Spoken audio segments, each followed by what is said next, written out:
whether it is corporately or whether it's personally for your life. The word door is used of an opening like a door, an entranceway or passage. An open door is used of the opportunity of doing something. So there are times in life and seasons of life, those kairos moments of life, those set and determined times of life, when God sets in front of us an open door. Now, we may not always be attracted to that door. We may not always like that door.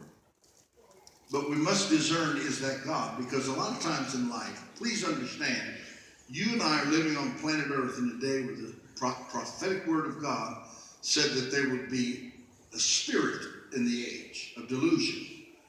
And part of that is that people would love themselves more than they love God. And that they would be lovers of pleasure more than they love God. And so a lot of times what we call open doors of God are really a manifestation of our love for ourselves and pleasure. I have really got to hurry today because I got things that are set in stone. But this is the essence of our journey of faith and how we live. So Paul said there is a mega and powerful opportunity that is opened up in front of me. The word open means to stand open. In other words, the road is not blocked. But then he added, there are many adversaries, many who oppose, many who stand against.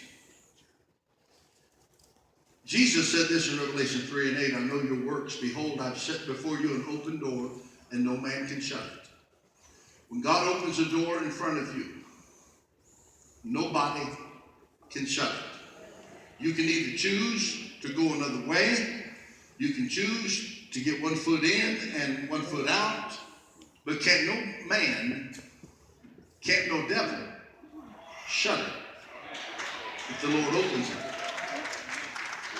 And God said, the Lord Jesus declared, you have a little strength. Everybody say, that's me. But you've kept my word and have not denied my name. So the Lord is saying, I set in front of you an open door and can't nobody shut it. 2 Corinthians 2 and 12, Paul said, when I went to Troas to preach the gospel, I want you to see how this word is used. To preach the gospel of Christ, and found that the Lord had opened the door for me.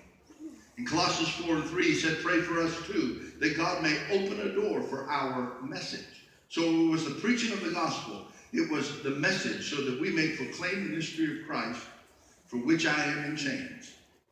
Now, this is what I can tell you, because today I want to show you a journey that we have taken corporately. Now, some of you were not a part of the church 20 years ago. Some of those that were are in glory right now. Others along the way have come and gone. But corporately as a church, back before there was a building on this property, back before it had been cleared, back before any of us knew anything about the potter's house, we were happily following the Lord. And so what I want to do today, I want to speak to you on a corporate level, and I want to speak to you on a personal level. That there are times God gives opportunity that's wide open and says, come on. And we don't always know what's beyond that. We don't always know what that entails. However, Paul said there's many adversaries. I think back to the last 20 years of when we came from down the street to this property. It was an open door. It was a time and a season that the Lord said, come.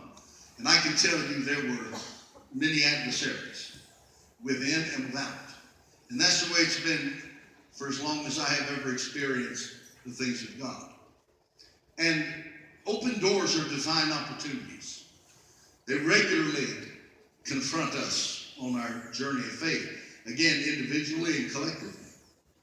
And how we respond to them is crucial to our effectiveness and our involvement in His will. And so today, we have a very unique opportunity because it's 20 years we've been on this property. And I had an open Sunday where I could do this, and without much fanfare, I'm going to walk you on a journey today. We had the opportunity to look back over the past 20 years to that point in time when we had no idea ultimately where we were going. And we just happily came along, and God did things, and He moved, and He manifest himself. And so we can look through those 20 years to see beyond the birthing of what God wanted to do in us. This church that you're sitting in today was birthed out of a prayer meeting in 1929. There were people gathered together, most of them women, wailing and mourning before the Lord. And out of that prayer meeting came the church you're sitting in today. I'm the 15th pastor since 1929. My journey, as I look back on it with the Potter's House, began in 1986. I had no idea about the Potter's House, but I was sitting in a room in Augusta, Georgia, and a group of pastors around the table. And a man that I did not know, I wouldn't know him if he walked in today. He was a pastor in that area. Before they left, he put his hand on my arm and said, I need to say something to you before I go. The Lord's given me. And I said, sure. And I wrote down what he said, and this is what it was. He said, I'm changing your heart and your direction. Well, he had no idea of knowing. Nobody did except Becky and I. So we were talking about how the Lord seemed to be changing our heart toward pastoring. We've been evangelizing for a number of years. He said, I'm changing your heart and your direction. I will give you a vineyard. And after the full course of time, I will give you another vineyard. And I will bless that vineyard. It will be a large vineyard, and the broken will be mended there. Now that was 1986. Before I had any concept of the Potter's House, that was in the heart of God. And so God planned and prepared and brought people together on a journey. 25 years ago, 25 plus years ago, I preached my first message to this congregation down the street at El Paso Drive Church of God. And I took a text from Luke chapter 5, and I preached about broken nets and sinking ships. And I talked to that congregation that day. I'll never forget asking, how many of you are praying for somebody to be saved? Of course, nearly every hand went up, representing many people. And I said to them, what would we do with them if God answered those prayers? We don't have the programs, we don't have the place. And so today we're going to take a journey. You're going to see a lot of videos. And I want to share with you the first one. You've heard me talk about a vision that God gave me. That vision was in 1995. And again, I had no idea at the time that it related to the Potter's House. I want to show you a video a year later from February 11th, 1996. A moment that impacted my life from that day forward and has guided me. I want you to give your attention to the screen.